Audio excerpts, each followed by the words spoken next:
Next, from the City Club of Chicago, Senate Republican leader Christine Radogno talks about some of the major pieces of legislation that need to be addressed in the next month. This includes the expansion of Medicaid, pension reform, and the court-ordered passage of a concealed carry law. This runs about 30 minutes. I've known Christine when she first started out in the south suburbs, introduced to her by the late and my all-time dear friend Aldo DeAngelis. I've watched her grow. She's now the leader of the Republicans in the Senate. And as a 23-year South Suburbanite, I want you to know I'm really proud that they're happy to introduce the Senate Republican leader, Christine Radogno.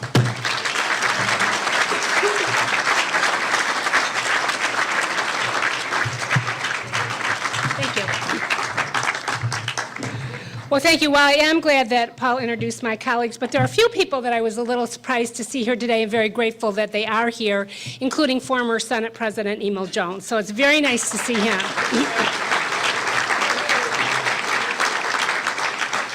Now, Senator Berman is a somewhat regular. You've been here before, but Dan Hines, it's nice to see you as well.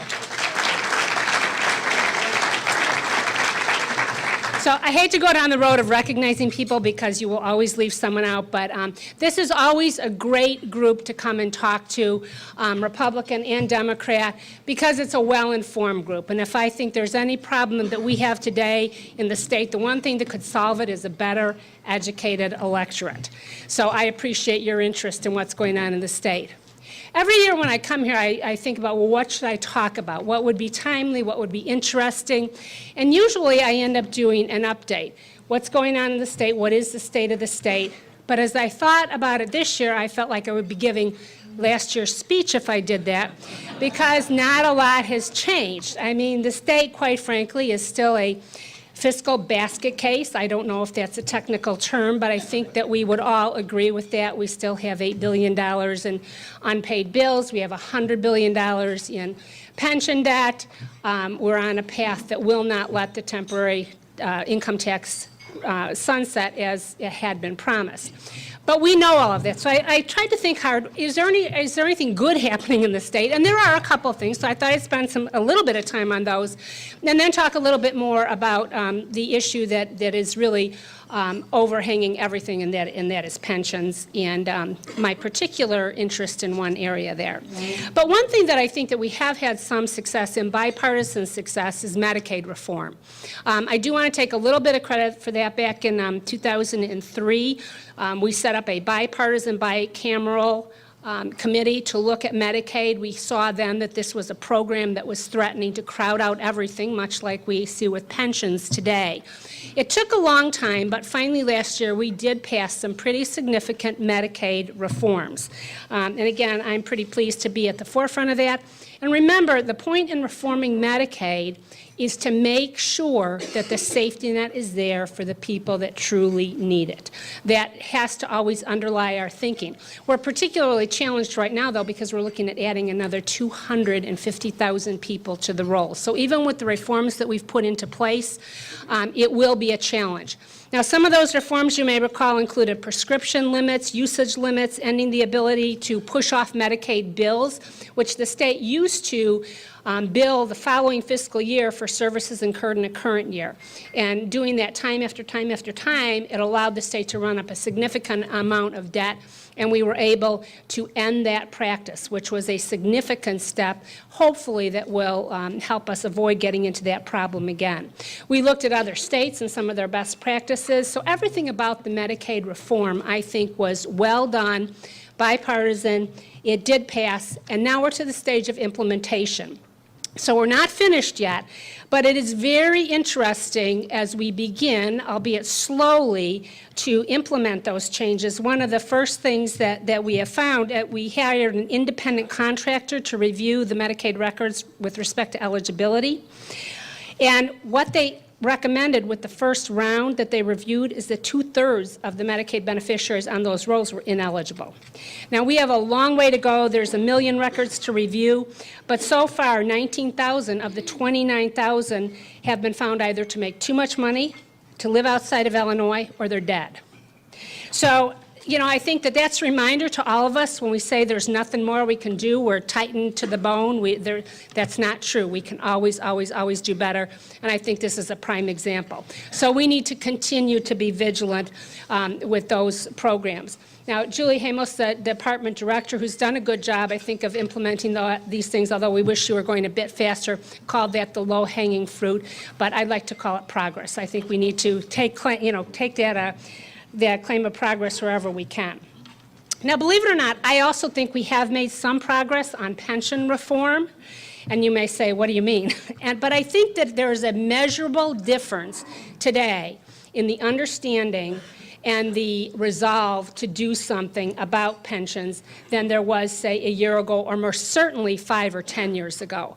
Now, you can't solve a problem if nobody understands what you're talking about, or if they think that there really is no problem. We've said this before, and it will get better. So we've won the battle of acknowledging the problem. Now, of course, the difficulty is to finish that war and figure out what we're going to do about it. We have some challenges with that regard. Illinois, of course, has some of the strongest pension protection language of any state in the United States, which makes it very difficult for us to reform things. As you may be aware, there have been, to date, essentially 2 schools of thought on pension reform.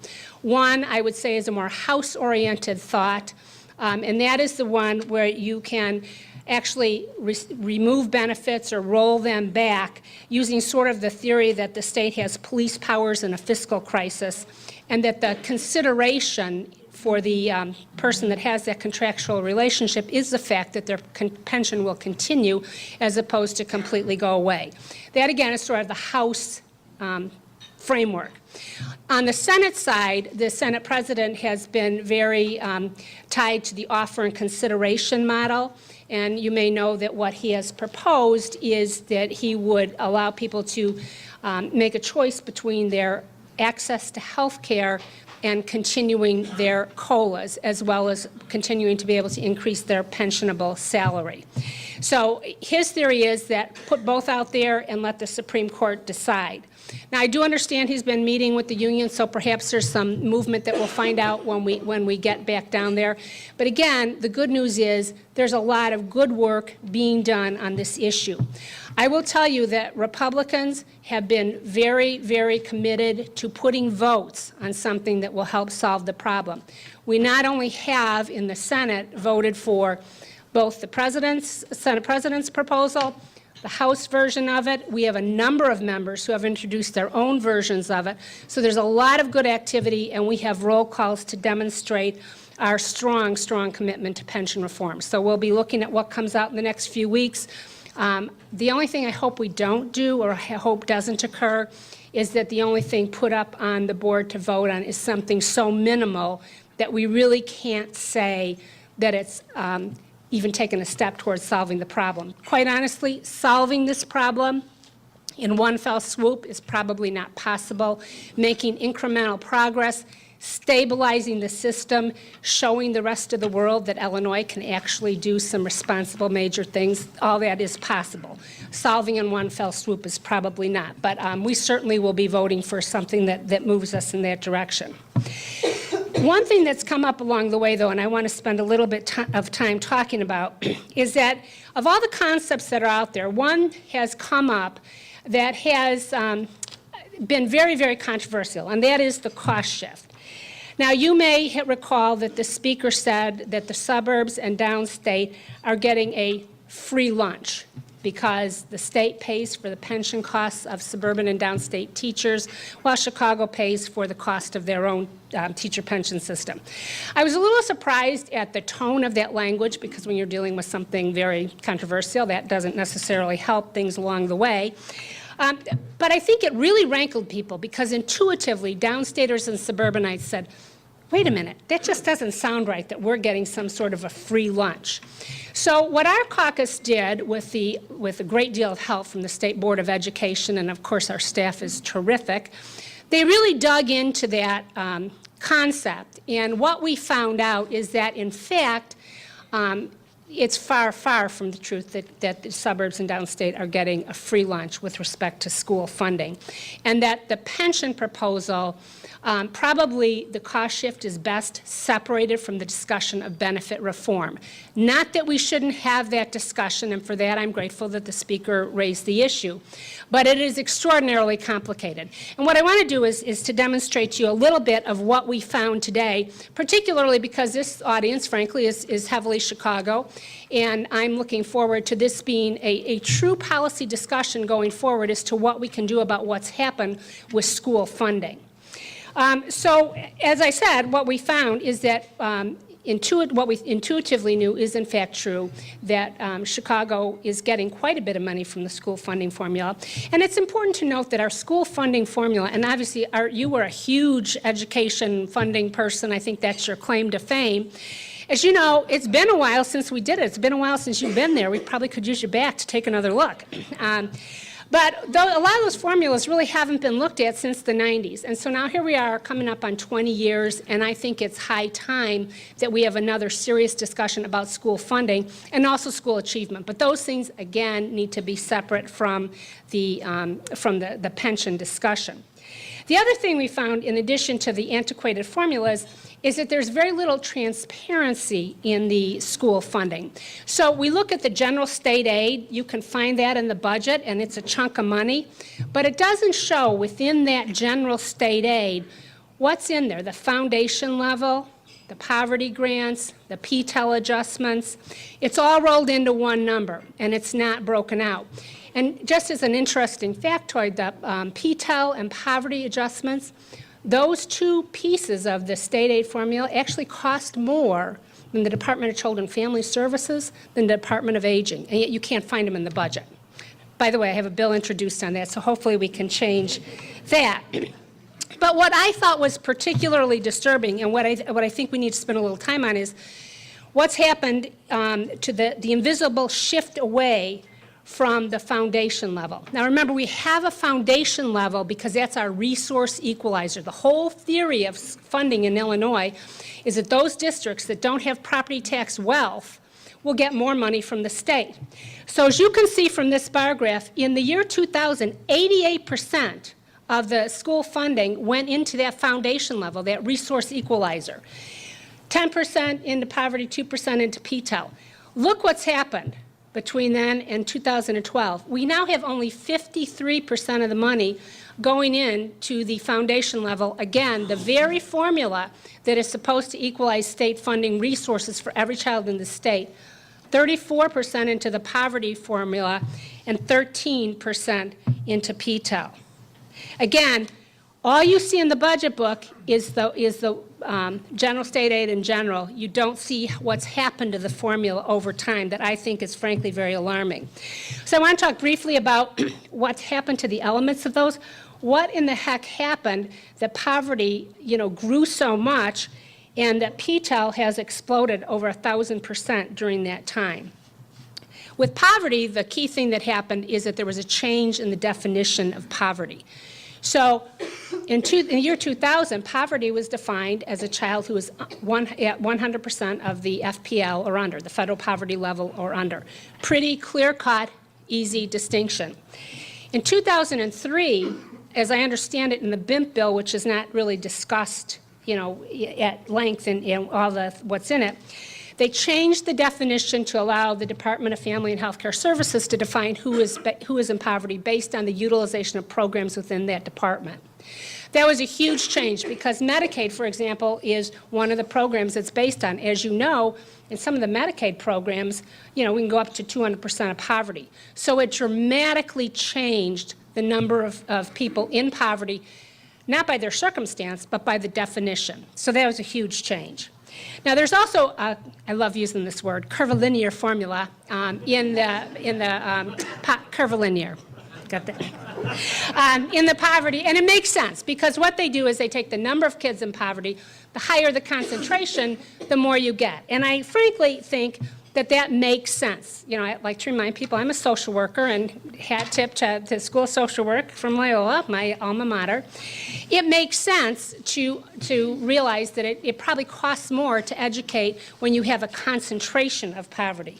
But the question is, are we at the right level of that concentration to where today, if you're a child in poverty in the city of Chicago, each student gets an extra $2,500 on top of the foundation level. Whereas if you are in Arlington Heights or Mount Zion or Elmhurst or Edwardsville, you get $355. That's a huge, huge difference. So while I think it's important to recognize that, yes, we need to account for the fact we have many children in poverty and they cost more to educate, I'm not sure that the ratio of 7 or 8 times is the right one to be at. So that is one thing that we do need to re-examine. The other big piece that's exploded is the PTEL piece. That's the property tax limit law.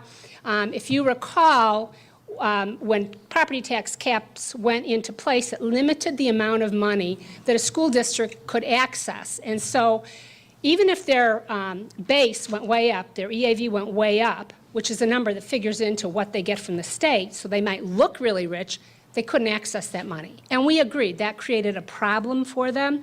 So there was a small adjustment that was given to help districts that had a skyrocketing EAV that they could not earmark it, or they couldn't access it for purposes of their school aid. So that's where it came from. However, over the last 10 years, it's exploded by 1,000%. And part of it, of course, is the fact that the real estate market went way, way up. And actually, now that real estate prices are stabilizing and coming down, it's becoming slightly less of a problem. But again, I think it's something that we need to take a look at because of the distortion it's created within the school aid formula. So at this point, with Chicago having 18% of the state's enrollment, they're getting 49% of the PTEL money. That's a problem. By the same token, to go back to poverty, where Chicago has 31% of the students in poverty, they're getting 47% of the poverty money. So you can see that those two pieces of the formula are dramatically weighted towards the city. The foundation level, which goes out, is only 53%. So just to walk through this chart, I indicated 18% on the far left is Chicago's enrollment. Early childhood funding, they have 37%. That was set by formula. They just got that money off the top. Since the time that amount was set, the population has gone down for Chicago. So I think, again, time to reevaluate. We've talked about PTEL, corporate personal property tax, again, something that's been long in place, but the formula has not been revisited. And even the EFAB Commission said that they were pretty surprised that we hadn't revisited that formula, again, with 18% of the students, 27% of corporate property replacement tax. Talked about poverty grants, special education, which is a huge challenge for all districts around the state. Chicago has 17% of the enrollment of students with special ed, 30% of that funding. Again, I think it's critical that we take a look at how that money is distributed. Again, you add it all up, and we felt pretty confident that the speaker's statement that Chicago is getting a free lunch was really not the fact at all. In fact, if the state paid Chicago's normal teacher pension costs, we'd be paying $115 million. In fact, we pay 11. So you have to sort of give them the advantage of 104 million. But when you add all of this stuff up, they actually are advantaged to the tune of over $600 million. So that's why I say it's very difficult to separate out the cost shift on pensions from a much larger discussion about education funding. And in my view, when we talk about education funding, let's not limit it this time to just the money piece. I see Juan Rangal here, and any of you who have toured the UNO charter schools, you've got to be impressed. I mean, both with the output, the way they build schools, and there's data across the country, not only on charters, but limited school choice, much more data than we had 10, 20 years ago. It's time that we revisit that, because the way we're going to solve the state's problems is not just putting more money and looking for more money, it's how are we going to do things smarter and better in every area that we have to fund, and I don't think that school funding can be exempt from that.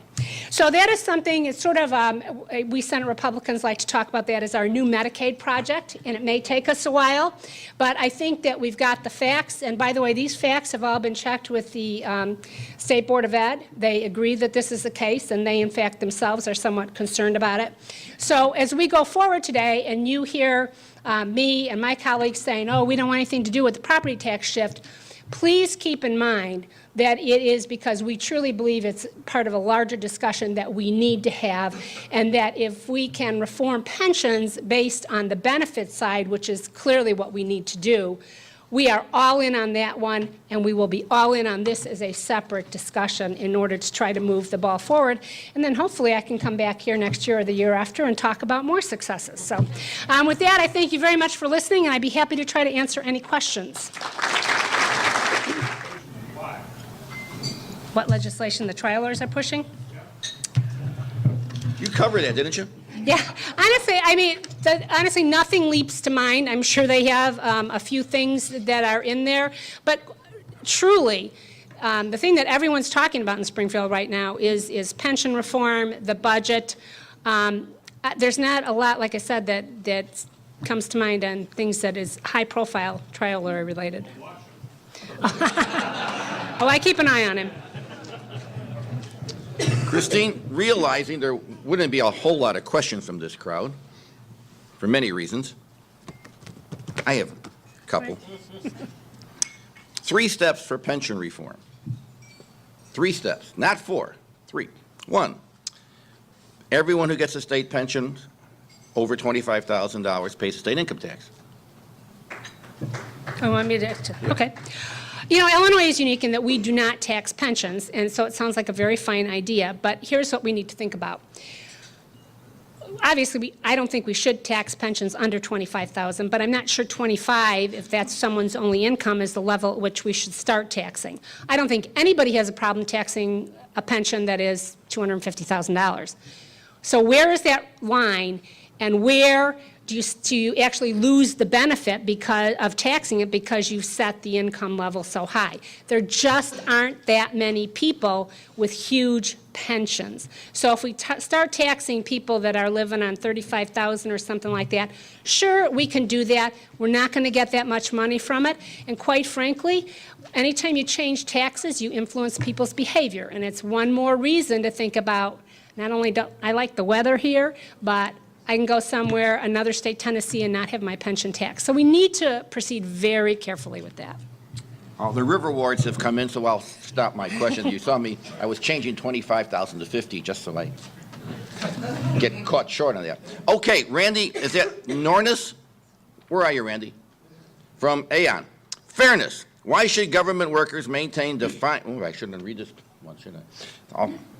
I'm in. Fairness. Why should government workers maintain defined benefit pensions while most taxpayers have 401ks?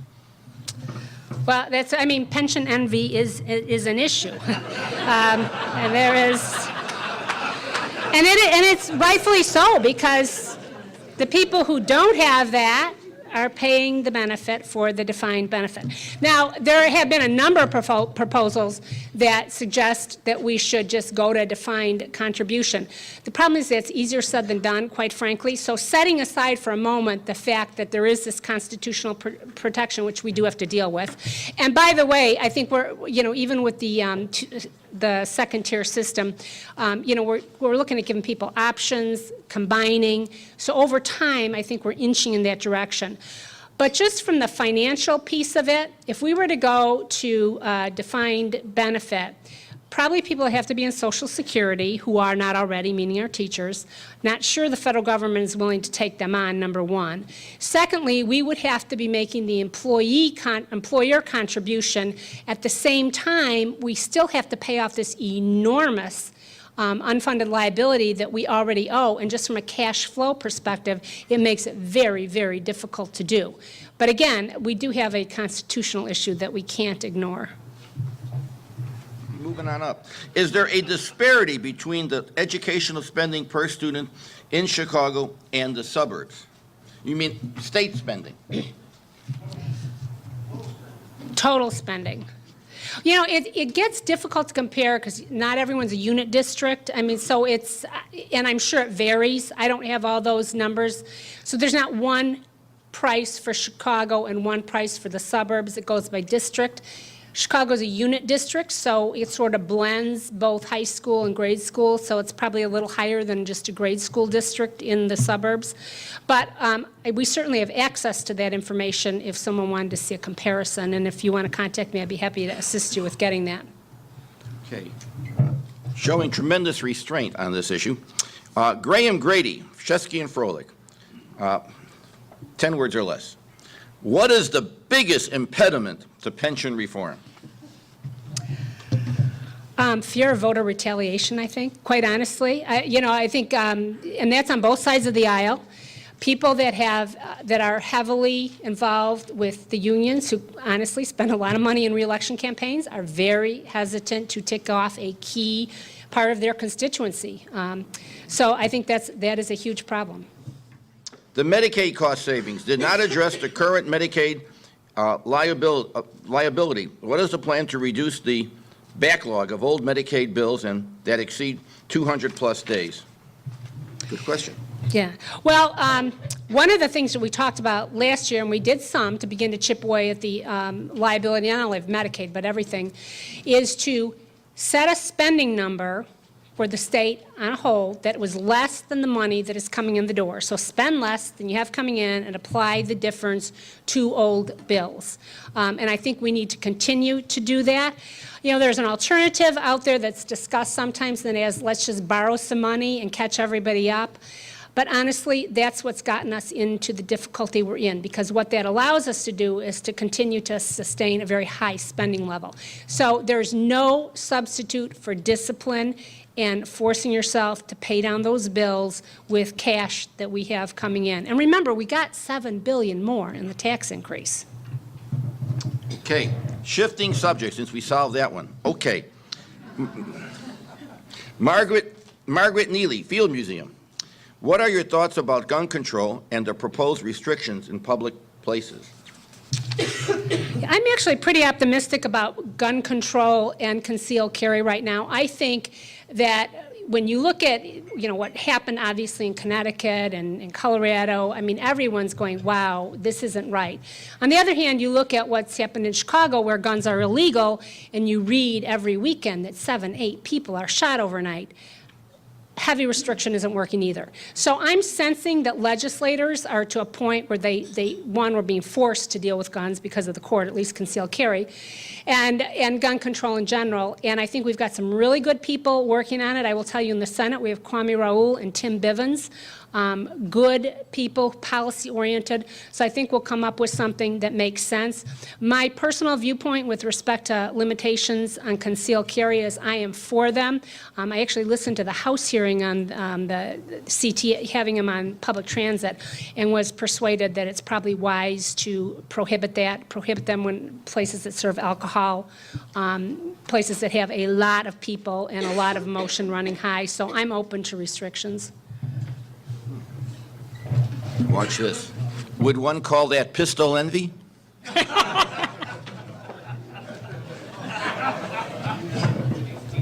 Remember, I have tenure. Okay. Peter Skoski, MPC, Metropolitan Planning Commission. Any chance of the gas tax increase for transportation capital?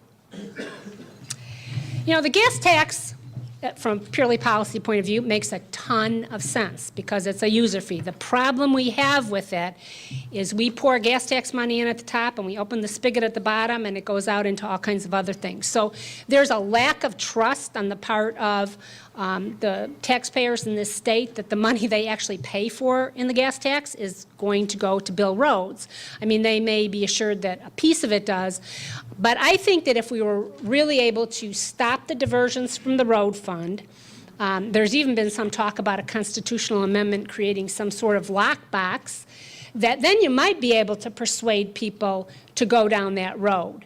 Otherwise, we're stuck with, and we do need to have another capital bill, searching around for revenue as we were pretty creative last time, but there's just so many ways you can be creative. And we did the soda pop and video gaming, and, there's really not a lot of nexus between what you're paying for and what you get. That is the beauty of the gas tax, but unless and until people have some confidence that's where it's going, I think it'll be problematic to pass. I will spare you my source of revenue called a bicycle tax. But when Gabe Klein comes here, be sure you come here for that one because I'll be ready, seriously. All right. You already answered my 3 questions with the first answer. So how about a big round of applause for...